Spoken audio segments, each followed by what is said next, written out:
Hi, Paul Slack. It's Good News Broadcast. I'm speaking to Dr. Dana Churchill. Hi, Doctor. How are you?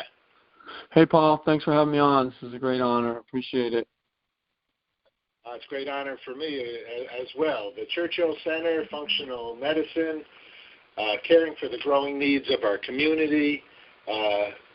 Dr. Churchill's a very interesting gentleman and doing good things. Some of the words I see here on your homepage here, never too young. I'm sorry, never too old to be young. That's a good one. Health for life. That picked up my ears, and the word bionic. So you have a very interesting approach here. Tell us, share your good news with us. Well, it's interesting when the old and the young and the bionic. All that came to my mind was when I was. Well, I'll tell you a little bit of my history. So when I was 15 years old, I was diagnosed with benign hypertension, and nobody knew why. It was a lot of reasons, which we could get into another time, but I found out later, much later. So, having high blood pressure from 15 to 30 years old and being in the restaurant business isn't the greatest scenario for future health and wellness. Actually, it's very detrimental. And I didn't take it seriously, so, it was pretty tough. But I didn't feel it. You can't feel it when you're younger. But when I hit 30, it all hit the fan. And my mom had taken me to Atkins. And I just mentioned that because there was a pivotal moment when I was at Atkins in New York. She was very proactive. She gave me every benefit, every hospital, every test, and nobody could figure out what was going on. So I went to Atkins, and I remember picking up my supplements after going through the whole process and the machines and his consultation, and it was like 30 different medicines. I do some of that now with my patients, but not all of that. It's just too much sometimes if you do that much. But I was young and it was great, so I was doing it. But I remember sitting there waiting to get my vitamins, and a guy came out of the back room with all these boxes of different supplements, and I saw this guy. All I knew was this guy was buff. He was buff. He was a little older than I was. I was very young then, like maybe 20s, early 20s. And his hair was blonde. He looked like the California surfer dude, right? Big muscles. And all I equated it was with, this is what health is. This is what I want to do. I had no other aspirations in the world just to look like that guy. And that got me going in the right direction. And I knew, and the doctors were telling me, you'll never get off this blood pressure medicine. Like, you'll never. And I'm like, well, I didn't think a whole lot about it then, Paul. It was like, I guess it was helping me. I couldn't tell what it was doing because I didn't feel much when I was younger. But later on, I remember that they told me that, and I said, no way. There's no way I'm going to be on it, because I started to see how tired I was. I took Tenormin, I took a beta blocker, an ACE inhibitor, and something else. I can't remember. But they made me really tired. And they did a lot of kidney damage, too. They don't tell you this if you take them long term. And I took them for a long time, high doses. So that was a pivotal moment. And I had a bunch of those kind of epiphanies where you're just like, you know what? Something's just not quite right here. I don't know what I could do about this right now, but I'm not going to listen to it, and I'm not going to believe it. And I think that's really important for a lot of people out there to question things. Their intuition just says this is not quite right. And don't internalize it, and don't make the disease your own. You don't want to do that, because there's a great strength in your thoughts. And I've learned over the years, to bring it up to speed. So, I went back to school for nutrition at Rutgers when I was about 30. And that was, at the beginning of all this kind of everything hit the fan. I started feeling bad.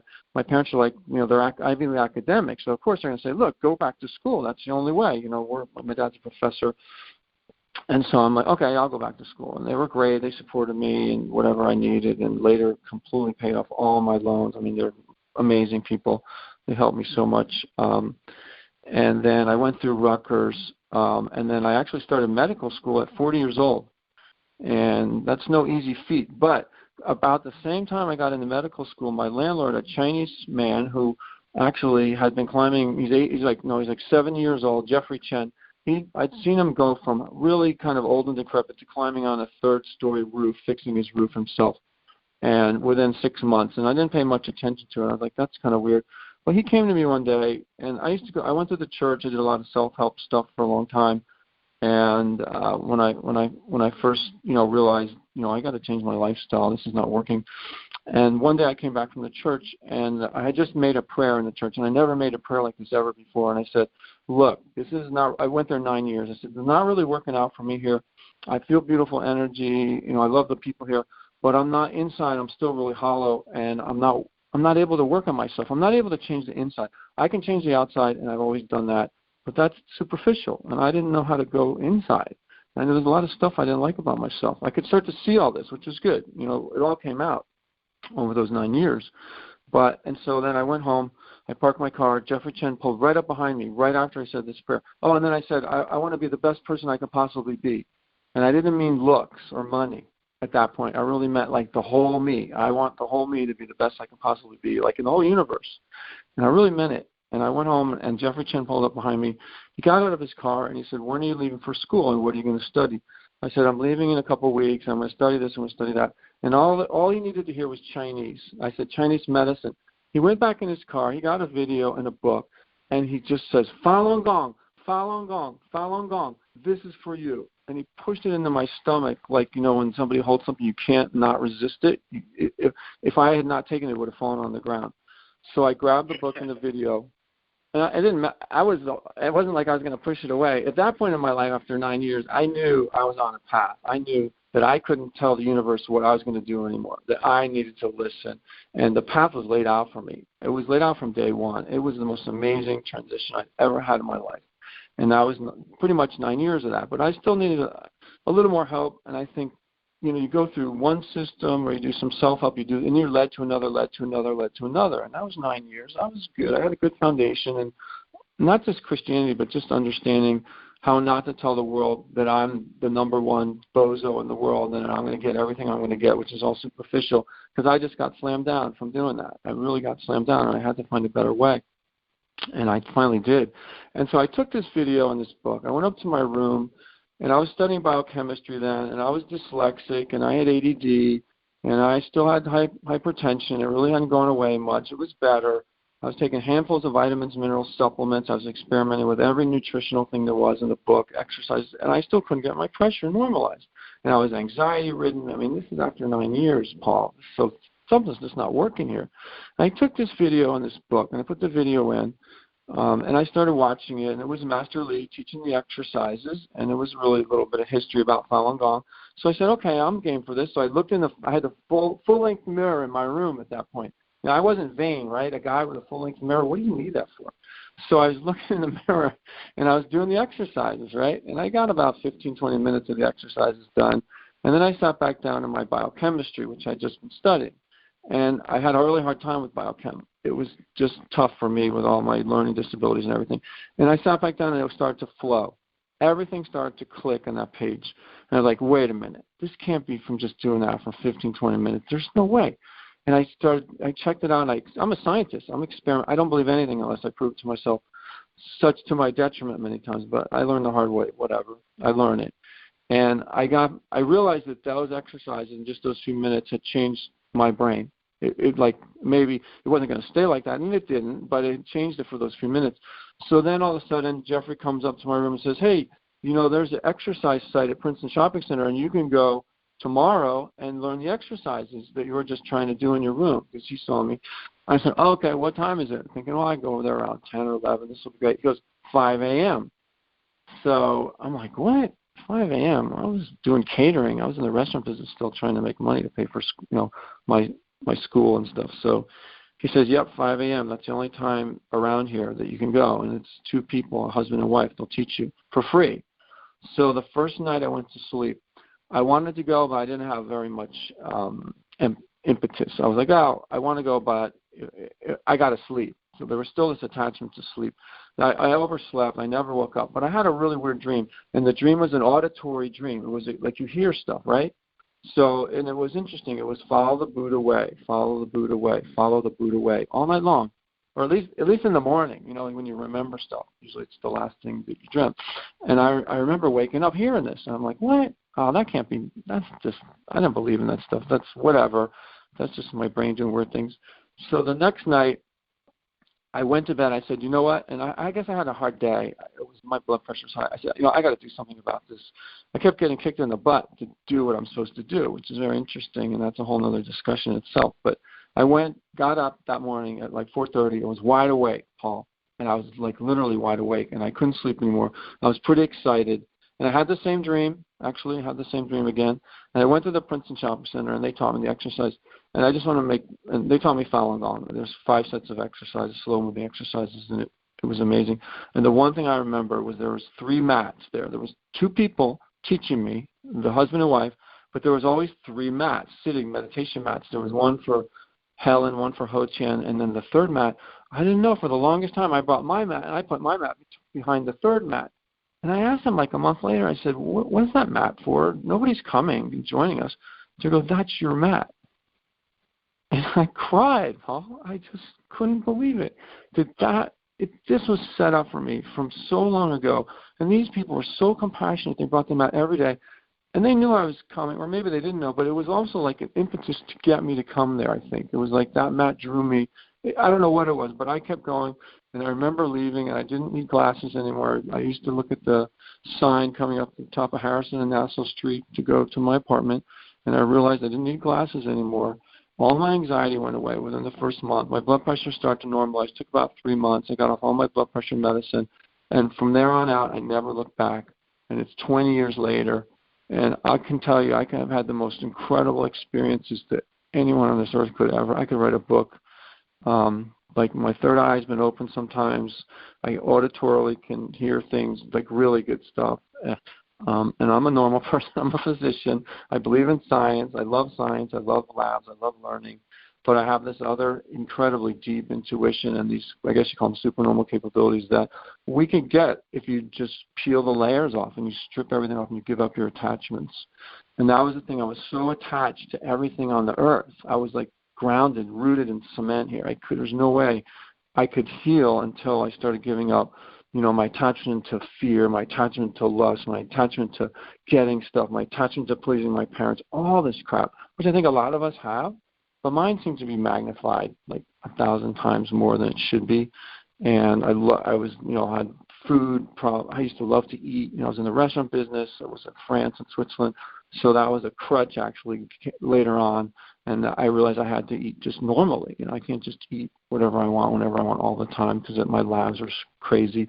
And I started getting back in shape. So, for me, that's the gift of all gifts. And I'll tell everybody the same thing. And now I teach people that for free. We always give back freely with Falun Gong. And I'm on 2 boards. Unfortunately, the Chinese government has been persecuting Falun Gong really severely since 1999. And that's all from Jiang Zemin.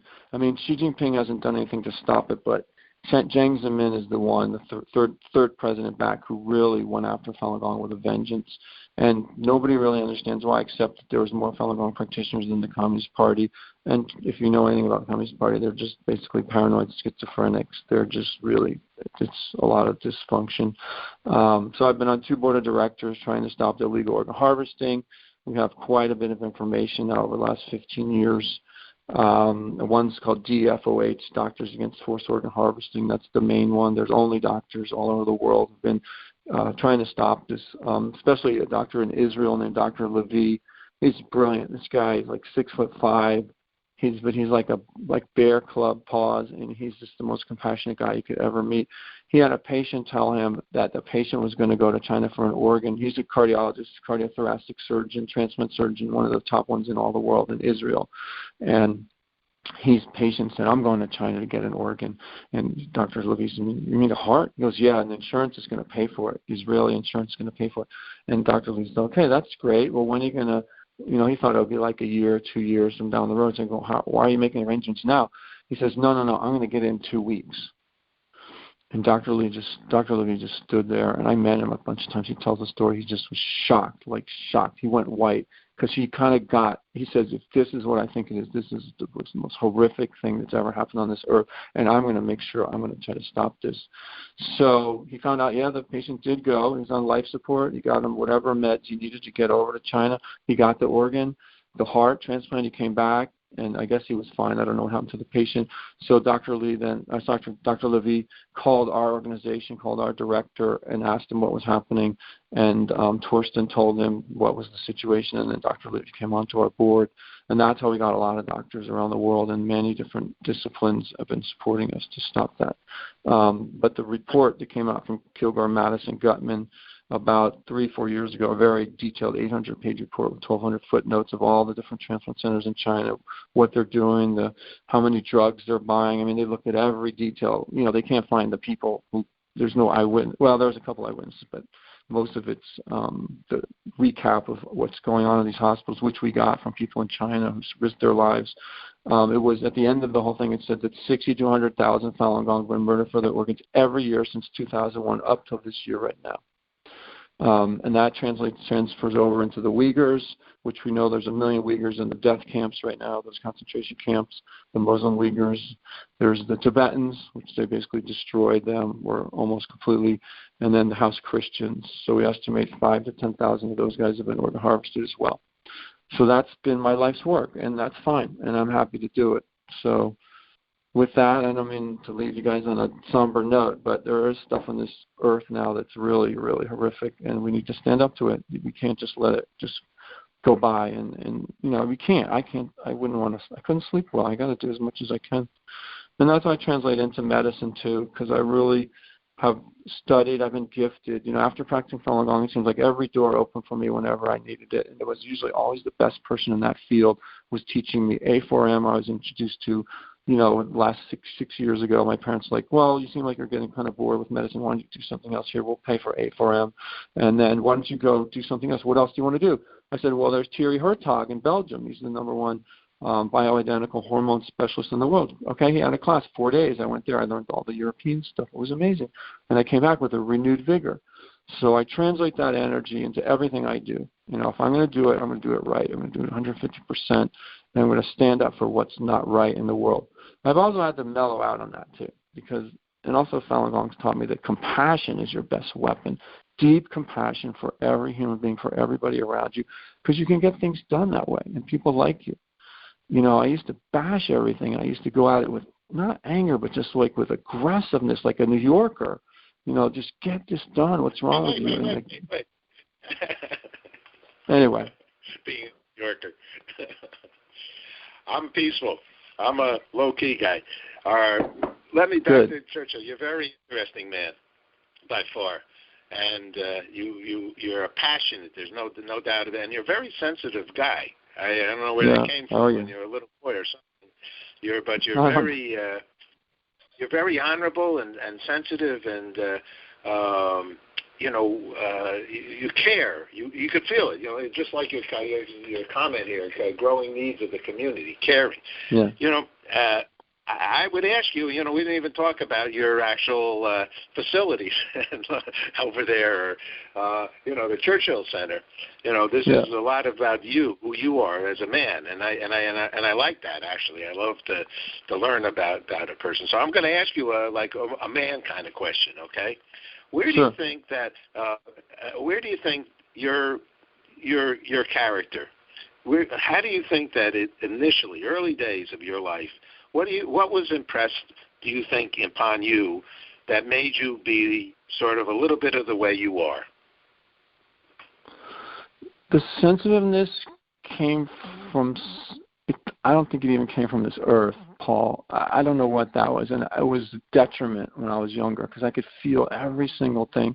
If someone yelled at me, I would just fall apart. It was horrible upbringing. I mean, it was a tough life, and I think a lot of people who are cultivators. I'm a cultivator, you know, or kind of, I guess, monks. You could say we are somewhat similar to monks in society.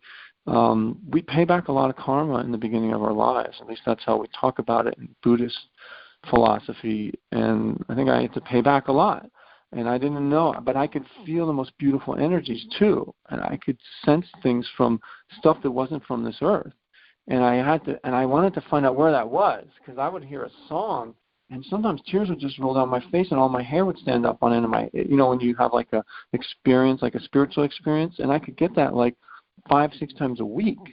And I'm like, where's this stuff coming from? That's why I went to the church. I didn't necessarily go to the church to heal myself, because you don't know what you need when you need it, really. You just kind of follow a path. And I realized this, I didn't even think about it, but I was incredibly sensitive to, and I think a lot of people later, and my patients are like that too, and I think if they don't harness it and they don't figure it out, they really get beaten down, or I don't want to say they become like mentally ill, but it's really, you have to, anyway, the universe or my teachers along the way show me how to harness that and how to use it for good and what a gift that is.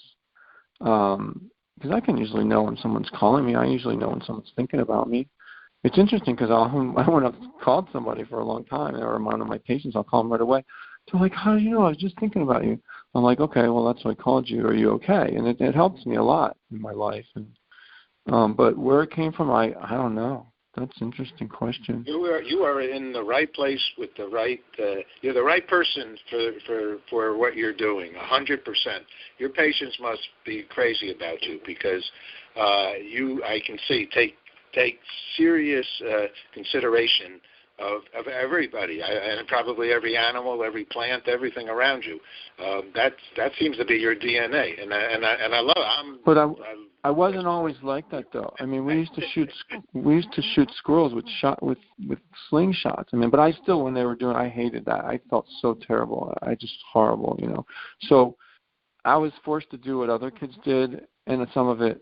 But anyway, I think after I practiced Falun Gong, it unlocked all of it and explained to me why I am this way.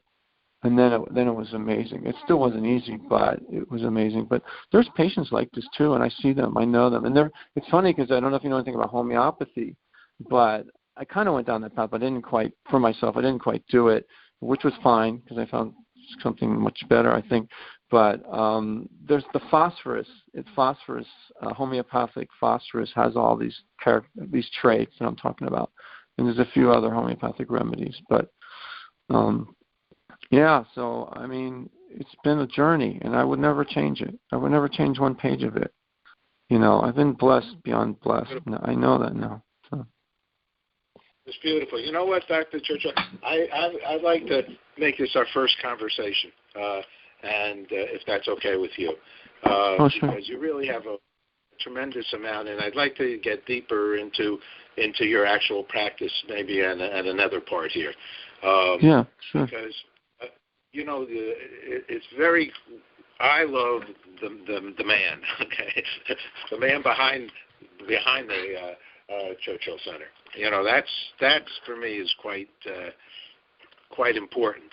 Literally, I'm also interfaith, all-faith spiritual minister, carrying that kind of a guy. So, for me to hear what you're talking about, which to be open, many people don't, you know, expose or share. I'll say, right. Combination of those two words, their real being with others. Right. Right. Maybe either they don't get an opportunity, they just don't.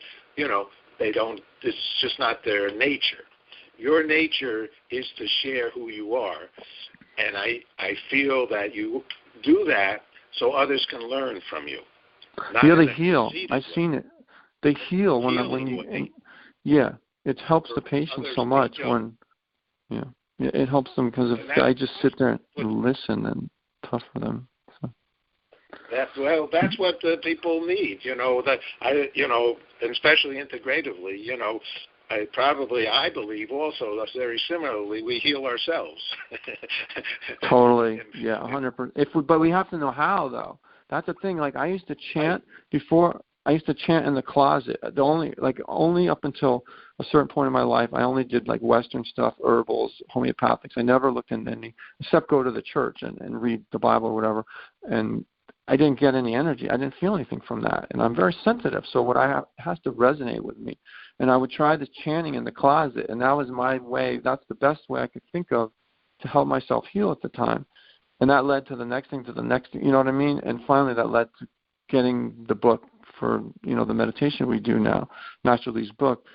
But if you don't know, like I had no clue, Paul, how, like, my life was so hard. I had such a horrible relationship with my mom. She was like my worst enemy when I was starting to go through all this. And all of a sudden, here comes Carolyn Miss, and I got that book. And then I got Wayne Dyer's book, and somebody took me, like that week I was working on that issue, somebody said, okay, come to the conference with Wayne Dyer. They bought me a ticket for free. And the doors just opened up, man. It was like, and I realized I don't have to do anything really but show up and get out of bed. Those are leaders. Yeah, Dr. Churchill, those are leaders. They're on Good News. I've interviewed them both. And they're great people who you can learn from. Let me ask you one last question at this moment, okay? As I say, I really enjoy this conversation with you and the strength in your character. You know, we're involved with the International Day of Peace, World Peace Day. Great. And have been for over 20-plus years or whatever. And our whole good news, positive, life-affirming mission is built around that as well. And so I've asked many people for themselves, what for Dr. Churchill, what does peace mean for you? I have it already. You mean for the world? Because I'm not searching for it anymore. Way, whatever, personally or... Well, for me, I'm not searching. Yeah, after the last 20 years, I know, because when you look inside in depth, we're taught to always look inside. If we're not looking inside, we're going down the wrong path. And if I strip the layers, and I'm given this gift to always look inside to find out, why is my heart moved in any scenario, anywhere? It's always my fault. If my heart's moved, it's nobody else's fault. Then you start to learn how to have deep, deep peace. And nothing, or you hope that nothing could rock that. I mean, we never know everything, but we get rid of all those attachments, and then nothing can rock your peace. That's the only way I can say it. Nothing can move your heart. But for the world, wow, that's so hard. I mean, I would hope that everybody could practice Falun Gong. I really would, because I've seen the changes in everybody around me, and all the testimonials online. Like, there's thousands, if not hundreds of thousands, and or I don't know. It's been estimated in the future, and you can think what you want of this, that 90% of the people will be reading Master Lee's book in the future. That's how powerful this movement is, and I'm just going to leave you with that. But it's a very powerful book, and it's healed so many people and helped so many people's lives very quickly, though. I mean, we're only talking like in 20 years, 25 years. But I would hope the world can just put down my sponsor. I used to have a sponsor years ago when I first started this journey. And he says, put down the swords. That's all he would tell me. Phil Schwem, man, if you're still out there and you hear this, you help me so much. Put down the swords.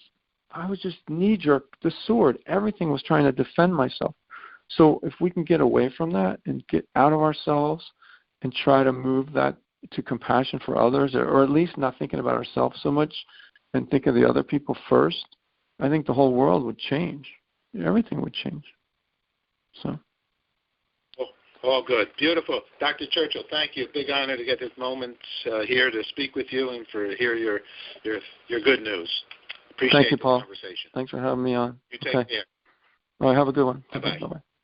You as well. Bye-bye.